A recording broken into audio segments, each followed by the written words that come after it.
Welcome to another episode of Clean Talk, the Healthcare Infection Control Podcast. I'm your host, Brad Whitchurch. It's November 3rd, Wednesday at 3 p.m. Eastern Time, and that means we're coming to you live from sealshield Studios in beautiful, sunny downtown Orlando, Florida. Very excited about our guest today. Our guest, Dave Johnson, is Vice President of Channel and Healthcare Sales at Innovative Design Works. Dave has over 20 years experience in healthcare and healthcare technology. And Dave was running a COVID testing lab until very recently at the height of the COVID pandemic. And so we're really excited to hear about that and his experiences there in the COVID testing lab, as well as all the different technology around COVID testing. Some of the, we'll dispel some of the myths around COVID testing and why COVID testing is so important and how it plays a role in our overall solution to the COVID pandemic problem. Dave Johnson, welcome to Clean Talk. Thanks for being on the show. Hey, thanks, Brad. I appreciate it. It's such a good show. I've been listening and tuning in. So thank you for having me. I think I want to take you everywhere I go, by the way. Can you just give me introductions when I walk into restaurants and such? And, I don't know, it seems like everybody needs an intro guy. I can pre-record something. Maybe we'll put some music behind it. I think you'll like what we end up with.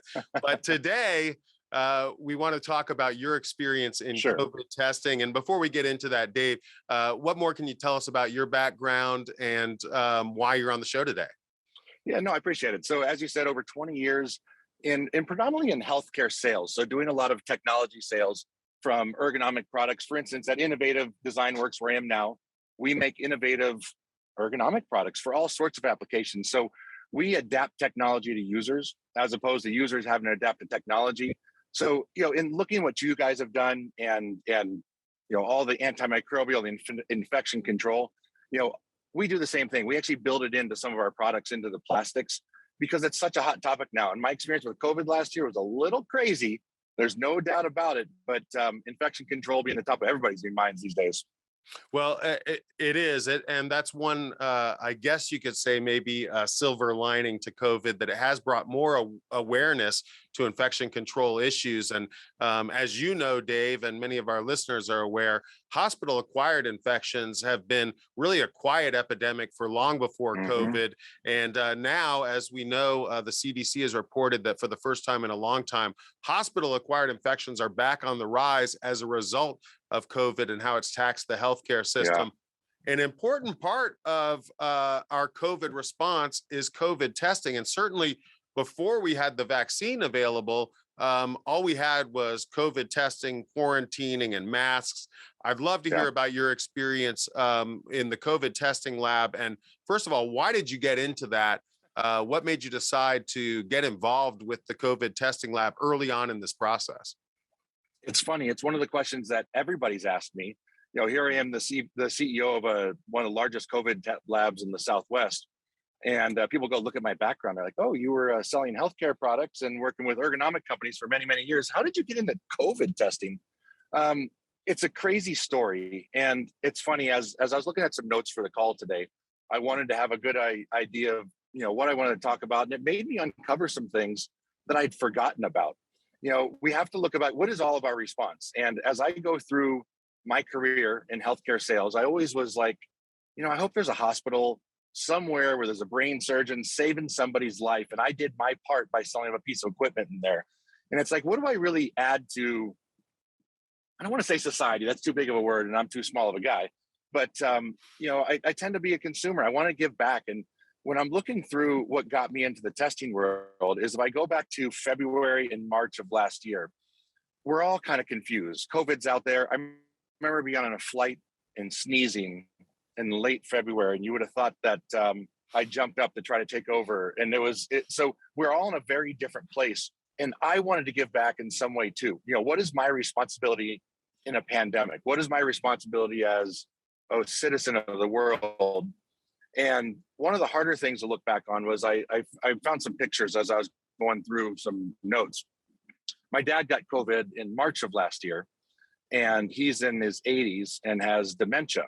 So we used to go visit him at his nursing home where he was at, and we had to sit outside of a window and stare at him and talk about some really visceral feelings. And this actually wraps into testing as well, because at the time there was no testing. We couldn't get him a COVID test. They finally got one, and they said he was positive for COVID. He's in a nursing home. We can't see him. He has dementia. He doesn't understand what's going on. We're literally sitting in folding chairs in Arizona looking through a window. And here's my dad screaming for 16, 18 hours a day because he doesn't know why he's in pain. He doesn't understand it. And at the time, a friend of mine came to me and says, "Hey, I own a small lab. What do you think about getting into COVID testing?" And I was like, you know what? It's a long story that could take up its own half hour. But I decided to do it. I wanted to give back a little bit, Brad. I wanted to find a way to help somebody. And my responsibility in a pandemic is to do something about it. And is it wear a mask? Is it get a vaccine? Is it all the different things that we like to argue about today? So when I had a chance to go lead a COVID lab, bringing response to people who needed COVID. Are you there, Dave? Dave? I'm here. Can you hear me okay? Okay, I can hear you now. Yes. So you told the tragic story about your father and how it really motivated you and inspired you to do something meaningful in regards to COVID. And I can certainly relate to that. Our company sealshield is dedicated to reducing hospital-acquired infections and helping both patients and practitioners. As many as 2 million people a year, as you know, are the victims of a hospital-acquired infection, and as many as 100,000 people die every year from a hospital-acquired infection. And the CDC estimates that as many as 70% of those infections are preventable. So it's that same mission that drives us here at sealshield. And so I commend you on your motivation for getting involved in the testing lab. I'd love to hear about what that experience was like. So it's the height of COVID. Testing is just becoming available. Mm-hmm. You become the CEO of this test lab to try and do something good to help support a solution to the problem. Tell us a little bit about that experience when you first started there and how it evolved. Honestly, it was very frustrating to start. So here we are. I was like everybody else. I'd watch CNN. I'd get up in the morning. We'd talk about case after case after case. And every mayor, every governor was on the news in the morning. And they all said, boy, if we could just test, if we could just have more testing, it's 2 weeks to get a test back. It's 3 weeks to get a test back. And here I am at the helm of a lab. And it was chaos. And we didn't really know what the testing meant. And so what it really pointed out to me, we were woefully unprepared for a pandemic. And that's, we can certainly talk about that a little bit. But as I would watch the governors and the mayors of every major city, every state in our country talk about no testing, I sent an email to each and every one of them, sent to their office. I copied their PR people, marketing, the actual candidates, whoever was in office. And I did not hear back once. So I would go to CNN, I would see such and such person talking about the need for it. I'd email them, I'd never hear back, and my frustration grew. And at the meantime, we were investing. We invested millions and millions of dollars in equipment, millions and millions of dollars of supply, because we knew this was going to be a big deal. In my home state of Arizona, same problem. There's no testing to be had. So we had the capability at the time to do 20 to 30,000 tests per day. Now, this is the PCR test, the polymerase chain reaction. This is the fully conclusive test that's, if you have an active infection, it's well over 99% accurate. Right. And we're going to talk about the different testing methodologies later in the show. But yeah, the PCR is generally accepted as the most accurate test available, right? Yes. And I'm going to do my best. I'm going to start my camera on my phone and so see if that's working. I'm sorry to throw a curveball at you, but I hope it's coming through okay. I see you fine, Dave. Thanks for joining us from your car there. It looks like that's but glad you can be on. You know what? All the preparation in the world. I mean, you would think after COVID and all the things that we do that we'd have technology figured out. My wife says I'm just getting old and I don't understand technology, but that's a different story. Yeah, I would have to agree with her, but it's a live show and we're used to the curveball. So just glad that you're joining us and we see you fine on the video. So tell us more about jokes aside. Jokes aside. So here we are in Arizona and people are dying. We're in the middle of a pandemic. They're dying where you are. We're all quarantined. We're staying home. Here I am driving to the lab every day. I think there's honestly a couple of times where I'm like, do I really need to stop at this red light? There's no traffic. There's no cars. I was watching, it was like watching The Walking Dead. It was just so strange and eerie. But here I am in my own state, there's people dying. I just went through an experience with my father he tested positive finally. And, it's very visceral and real to me. And I called the Department of Health and said, you know what, I've got a lab right here in the middle of Phoenix. We can do 30,000 COVID tests a day. And they said, that's awesome, but you can't help us. And the problem is there are fantastic people in public health. There's great people at the Arizona Department of Health, but the system prohibited them from really allowing people to help. So what they said is, we have an RFP that went out for testing, but that was a few months ago or a month ago. So you weren't part of the RFP. You can't be part of it because their hands were cuffed because of the system. Here we are, and we couldn't help them. And it was incredibly frustrating. After multiple attempts, I reached out to our governor, to the director of health. They actually opened the testing RFP back up again. And so again, there's really good people trying to do great things, but it took weeks after that to even be part of a new RFP in the middle of a pandemic. There's all this capacity of testing. And I imagine if it was just not us, other people probably having some of these same problems and getting testing to the people. So, that for those early days, Brad, were really definitely tough. It took a long time to work through just the process to be able to work with the state and the federal government. But at the time, we finally did. We tested almost 700,000 people just in the state of Arizona in 2020. So it was an incredible process, but frustrating at times, trying to figure out how to respond to a global pandemic, which we really weren't prepared for. Well, and isn't that typical, right? That typical of this virus and how it's affected all of us. And yeah, as the virus changes and we learn more, we have to pivot. And certainly with the number of people that you're talking about who this affects globally, very difficult to administer the type of situations that allow us to address the needs, and it's constantly evolving, right? But it sounds like there's at least a happy ending to this story, that you were able to be tenacious enough to work through the red tape, get on the latest RFP, and start providing testing. Can you tell us a little bit about what that experience was like? What is it like doing testing at the height of a pandemic? Were you guys going out doing testing? Do people come to the lab? Are you meeting them in the car? Explain a little bit about that experience. Sure. Yeah, and if we go back to the beginning of COVID testing, there was many drive-through centers available. So they would set up, thousands of people would get in line, and it was an experience where it was extremely difficult to actually get through the process. To the point of where the National Guard was helping with logistics, and there's obviously some amazing men and women out there just helping on the front lines. But there's a segment of our society that turned around when they saw the National Guard. I'm not getting tested. That doesn't make me feel comfortable. So early on, what we decided to do was take testing to two different types of places. One being just rural parts of the state. Let's go where people are that can't get out, but also let's take a look at underserved communities. So we became the largest mobile testing operation. So we had trucks and trailers where we would send out a team, and we would go to a variety of places around the state in the Southwest and take testing right where people are, and put a system in place where you could be in and out in 4 to 5 minutes. The whole process was, at the maximum at one time was about 9 minutes to get you in and out.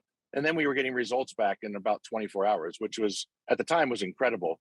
So, well, for PCR testing, that's unusual, right? I mean, we're usually seeing much longer wait times to get the results from PCR. So that's impressive.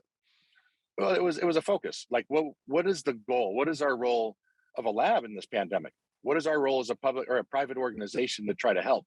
Do we want to take 50,000 tests a day when we can only process 20? Unfortunately, that was happening.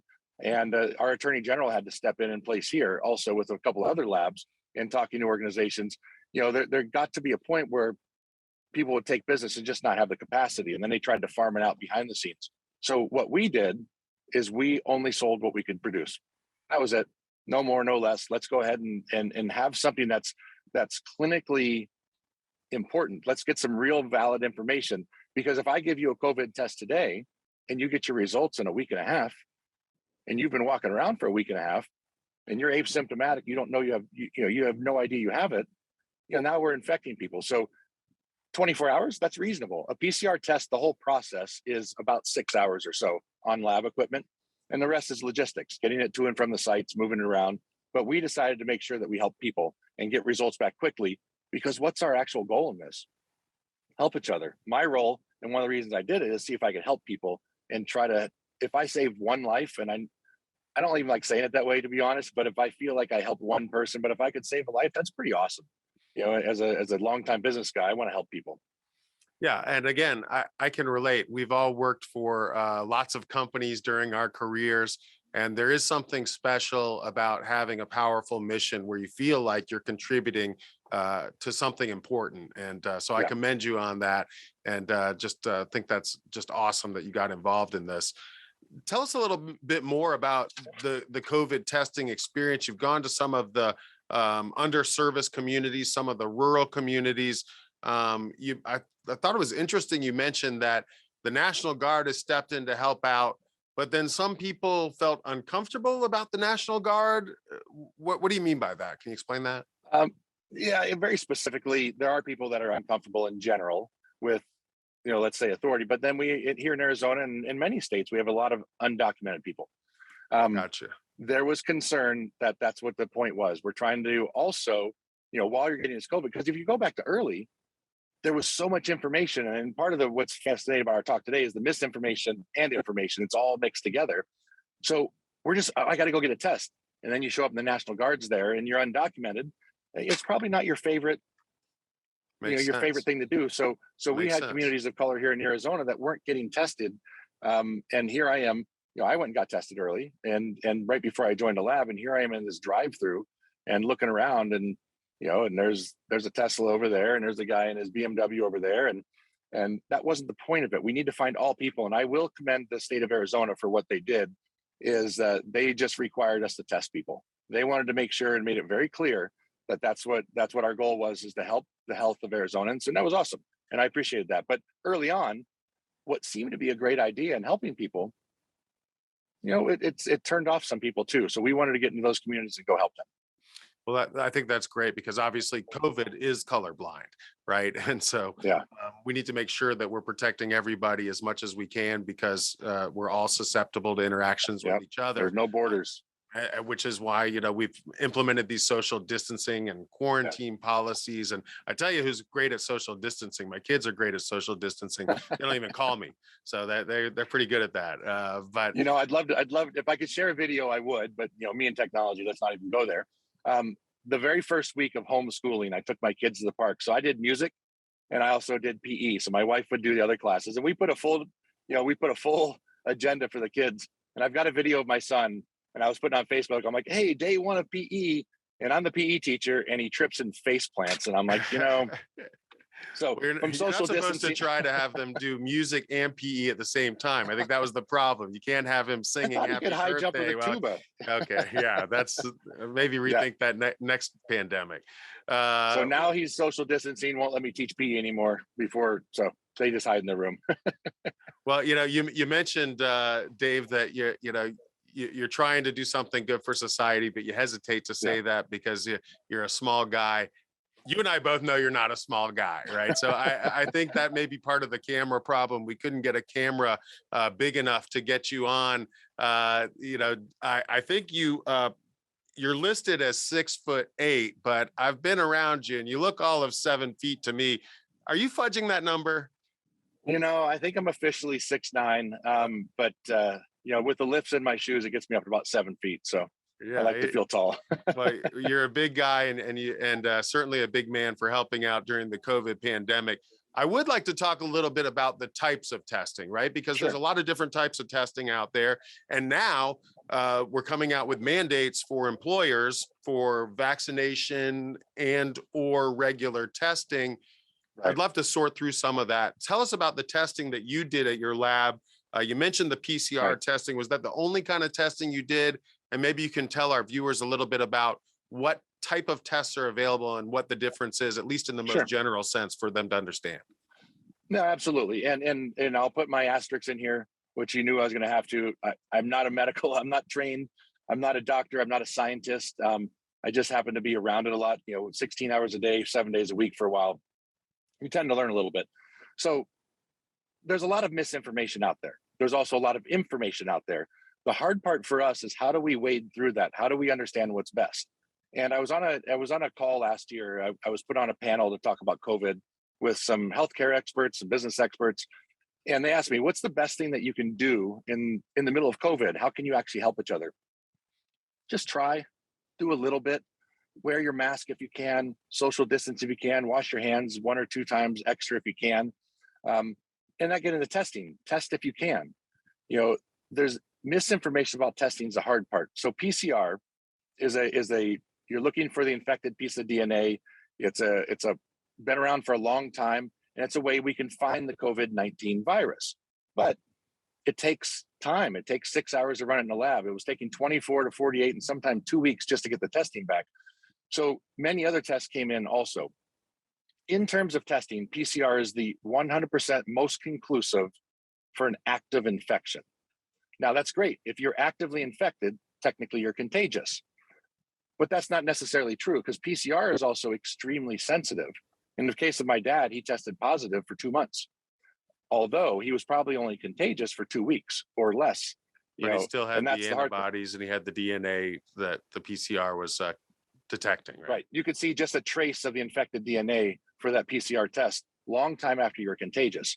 So that was a hard part too, is who is contagious and who's not contagious. So again, try a little bit. If you get test positive for COVID, just quarantine for a little bit, please. That's all we're asking, is stay away from everybody else for a while. So early in the pandemic, there was a lot of rapid tests that came out. There was a rapid antibody test. So it was looking for antibodies in your system for COVID, which it did. But if I told you today, Brad, that you had antibodies in your system, what does it really mean? Does it mean that you have COVID now? Does it mean that you had it 6 months ago? Did you have it 3 months ago? Are you contagious? It wasn't, and it was taken off the market, quite frankly. Several people got in trouble for it. So they pulled this qualitative antibody test off the market. So PCR became the mainstay. The problem is, when you're in the middle of a global pandemic, there's not enough testing available to give everybody PCR. The manufacturers stumbled dramatically. And you know what? Let me take that back. They didn't stumble. Manufacturing was not ready for a lab in the world to order as much equipment as they did. Now there's a shortage of plastics. You can't get things made for swabs. You can't get the equipment made. So there's not enough PCR testing to test everybody effectively. So other rapid tests became available. So a lot you hear today is the rapid antigen test. And the antigen test, it's looking for a response in your system from the virus. So if you have the virus and you're in a very small window and you're symptomatic a couple of days after you've been infected, the antigen test is pretty darn good. It can pick up the antigens in your system to give you a positive test on it.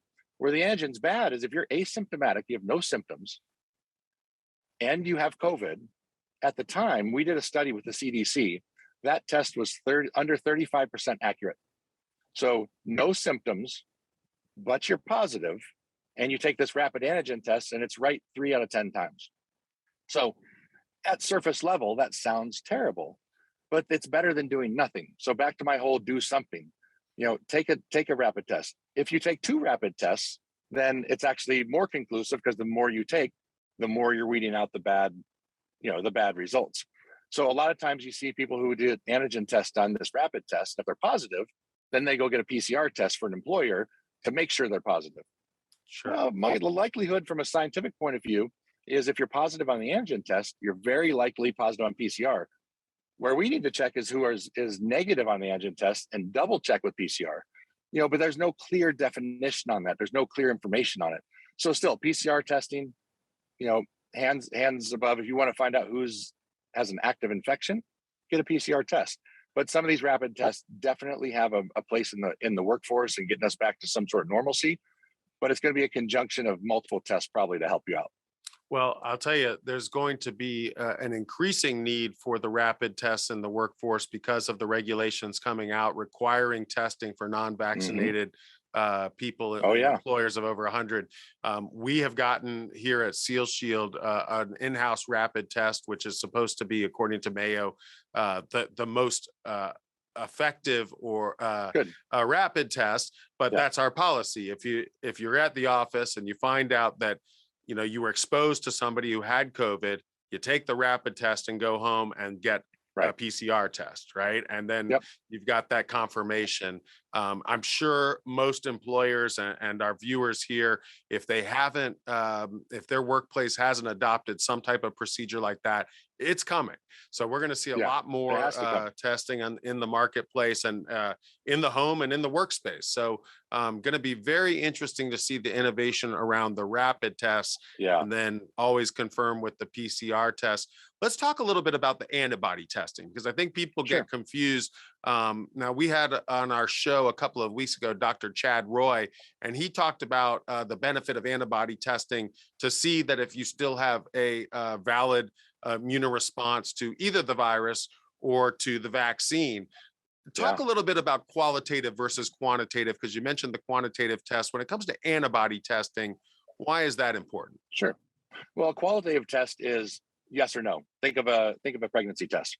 It's a lateral flow test that takes the matter essentially, and it tells you whether you have antibodies or you don't. But it doesn't say anything else. Do you have one antibody? And I know in the world of medicine, that's why there's no doctor in front of my name. But you probably have a billion antibodies. It's still nothing. But if it's qualitative, it says yes, you have some sort of antibody response, or no, you don't. That's it. So it can't tell you how high, how low. Now, if you go to the CDC, they still have all their guidelines. I don't believe, and again, I haven't studied everything recently, but the CDC requests or recommends that even the quantitative test, there's no number that says you're definitely immune to it. They're not ready to put their stamp on that, which makes sense. So back to the qualitative, yes or no, that's it. Then there's a quantitative test. It starts to tell you how many antibodies you have in relative terms for your body. So the WHO gave some guidelines at one point with a numeric number saying if you have above a certain number of antibodies, you're more likely to not get COVID. If you have below it, you're more likely to potentially get COVID. There's a lot of asterisks in those statements. But so the quantitative test is out there. Interestingly enough, you spoke about the gentleman that was on a couple of weeks ago. I had my annual physical just recently with my doctor, had my blood work done, and he did a blood test for antibodies. And I didn't even know he was doing it actually when he ran my panel. But he said I have the highest recordable, so it's a range of numbers. And I was the very highest level for antibodies in my system. Why? Exactly. Maybe I just had why? COVID. Maybe I just had COVID, or you're recently vaccinated. You don't know, or do you know why? But I got vaccinated about 8 months ago. I went through my 2 vaccinations with the Pfizer. I did it as early as I could. I spoke to some world leaders in the coronavirus, and I said, "Hey, Dr. So-and-so, I need your help. What should I do about the vaccine?" And they looked at me dumbfounded and said, "Go get it." Right. It's very simple. Have you ever had a flu shot? Go get your flu shot. It's good for worldwide health. So I got my vaccine early, but I still have a very high number from a quantitative perspective of antibodies. And it allowed me and my doctor to make a decision, even though that number isn't set. If you have X or Y, you should or should not get the vaccine, or you should get the booster.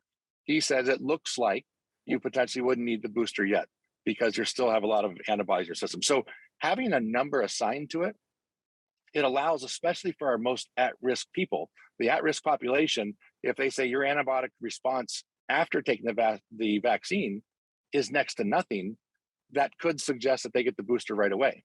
Or they could say it's very high, and then we could understand that they're less vulnerable. There's no absolutes in any of this, and that's the problem. I can't say one way or the other, but it gives you information so we can make an educated decision on. Well, that's right. And it's important. And it was just like Dr. Roy was talking about, that when you get the vaccine, it creates a natural immunitative response in your body, and you get the highest level of antibodies available. But after a couple of months, or even if you've been infected with COVID, you have a high antibody response, but then after a couple of months, the antibodies start to fade out. And by being able to test the actual antibody levels within you, you can make an informed decision about whether you need a booster or whether you're at risk. And so I think it's important for people to understand the difference between the types of COVID testing and how that differs from antibody testing, but how using those types of testing works together to keep us all safer. And that's the whole point. Yeah. I'm sorry, go ahead. Well, it's a mixture of all that stuff in a conjunction. You're absolutely correct. Just do a little bit do something here and there. And if we can all do it together, we can all help each other. I'd be curious to see hear what you think is the future for testing, because to me, it looks like, you've been through kind of the early life cycle in the COVID testing, dealing with the regulatory barriers and some of the bureaucratic red tape as things were evolving, and then coming through that, being able to offer testing to patients before, or to people before there was even a vaccine, and then during the vaccine. And now we have new regulations coming out that are going to require a lot of people to get testing. What do you see for the future of COVID testing? That's a great question, and I wish I could really see it because I didn't invent it myself. But it's speed is going to be important. It's going to be a conjunction of just having rapidly available, wide availability of tests, because behind all the testing, there's a cost. When you're talking about high complex molecular equipment, lab techs, scientists, and all the people that run just a standard lab, it's an incredible expense. So if we're going to be required to take a test when we go to work, if we're unvaccinated, to go to sporting events, like it's happening now, we're starting to see that you have to have a vaccine. I saw Clear the other day that the company when you go through the skip the line, Clear's got their apps, and I've got to load my vaccine information into to go to an event. To be validated as being vaccinated, right? Yep. So low cost, readily available testing is going to have to be, and I know that's kind of a generic answer. Of course, that's the answer. It's got to be fast and cheap.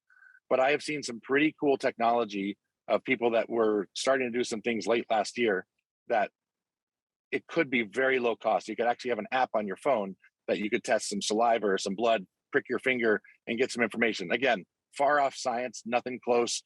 And we'd have to get a scientist on the phone to go through some of the cool technology that's coming.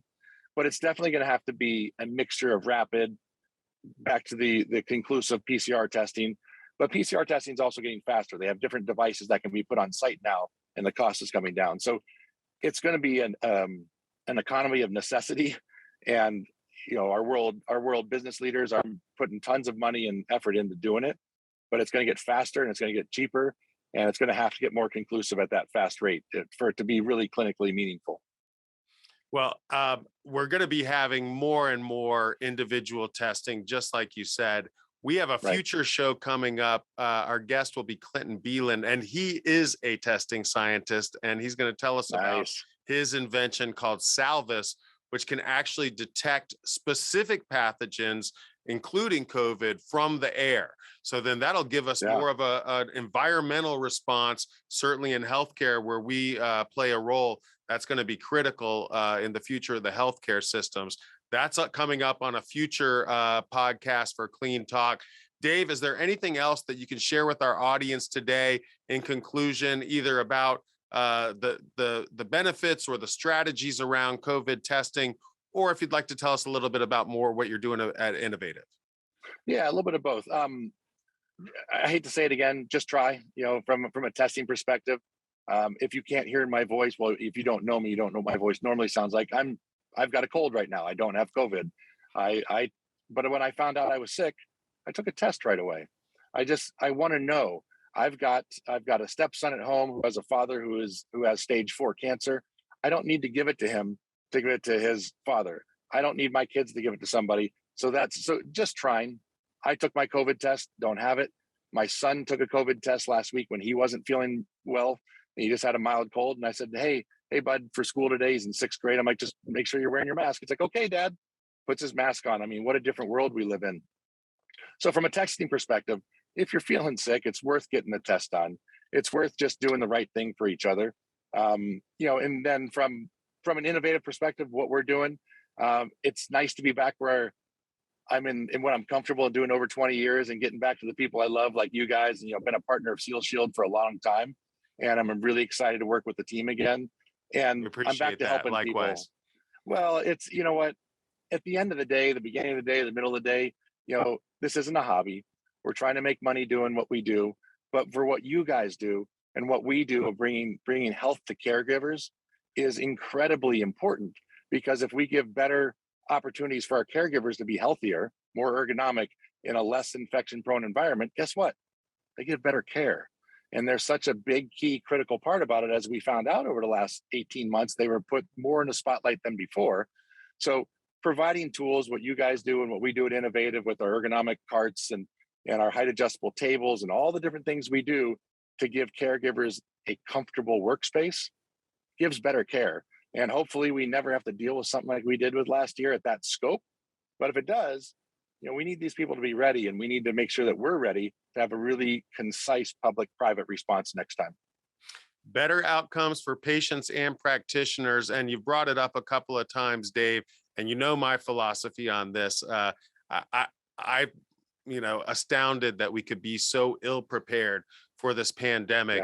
That it seemed to have taken us all by surprise. But when you're in the industry like we are, we've been saying for more than a decade that a pandemic is inevitable. And I'm going to say it right here, right now. Another pandemic is inevitable. It's been happening throughout recorded human history since the beginning of recorded human history. People forget about the Black Plague and smallpox and the White Plague and tuberculosis and all these pandemics that we've been throughout recorded history. It was absolutely predictable that we would have some type of pandemic. And I can go on record right now predicting it will happen again. Let's be ready next time. Better outcomes for patients and practitioners. Test early, test often. Our guest today has been Dave Johnson. Dave, thanks for appearing on Clean Talk today. Be sure to tune in next week, Wednesday at 3 p.m. Eastern Time, and every Wednesday, 3 p.m. Eastern Time for another live episode of Clean Talk. You can join our community or see our archived episodes by going to cleantalk.tv. For my guest, Dave Johnson, I'm Brad Whitchurch, reminding you until next time, keep it clean.